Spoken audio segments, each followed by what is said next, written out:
በቀይ ወርቅ የገዛት ማነው? ከደመናት በላይ ወጥቶ ያወረዳት ማነው? መዋቲ ጎዳና አውቃትም በሰውም ዘንድ የለችም። ከሰው ሁሉ ትዘነጋች፣ ከሰማይ አዕዋፍ ሁሉ ትሰወር። እርሷን የገዙ ከእግዚአብሔር ጋር ተወዳጁ። እርሷን የሚጠሯት ሞትን ይወዳሉ። ከፀሐይ ይልቅ ታምራለች፣ ከከዋክብትም አኗኗር እርሷ ቀዳማዊት እንደመሆኗ ከብርሃን ጋር ስትነጻጸር ትገኛለች። በእርጅና ሳለች ሁሉን ታድሳለች። በየትውልዱ በጻድቃን ሰውነት ትፋለሳለች። ከከበረ ዕንቁ እርሷ ትበልጣለች። ክብርም ሁሉ መጠና አይደለም፣ መጠና አይደለም። ፍቅር እውቀት አላት፣ ጽና አእምሮም አላት። ነገሥታቱም በእርሷ ይነግሣሉ፣ ኃያላንም በእርሷ እውነትን ይጽፋሉ። ደጋጎቹ በእርሷ ይከብራሉ፣ መኳንንቱ በእርሷ ምድርን ይይዛሉ። የወንዞቿን ትወጣለች፣ የጓን የሚጠብቋትን ትጠብቃለች። እርሷን የሚሹ ባለሟልነትን ያገኛሉ። በእውነት መንገድ ትመላለሳለች፣ በእውነት ፍለጋ ትመላለሳለች። ለሚያውቋትም ሰዎች ብር ትሰጣቸው ዘንድ መዝገባቸውን ጠላ ትመላለች። ሁሉን የሚያውቅ እርሱ ያውቃታል፣ ሁሉም ይረዳ እርሱ ጎዳና ያሳምር። እርሱ ለሚያለ ባለሟሉ ለያዕቆብ ለቅዱሱ ደስታ የሰጠው ከዚህ በኋላ በምድር ላይ ታይት ቅስም ተመላለሰች ነው።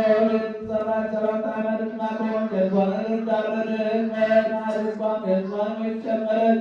የእርሷን ማዕድ አዘጋጀች፣ ባሮቿን ላከች። በረጅም ስብከት ሰነፍ የሆነ ሰው ሁሉ ዕድሜ ይታያለች። እውቀት ያነሳቸውን ትጠራለች። ኑ ይህንን ርስት ብሉ፣ የወይን ጠጅ ጠጡ፣ ስንፍና አንስታችሁ ኑ እያለች ጥበብ ግን መድኃኒታችን ነው። በሥጋውም መሥዋዕትነት ያዳነን፣ በደሙ ፈሳሽነት የተዘጋጀን፣ ለመንግሥቱም የመረጠን ለዘላለሙ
Thank you.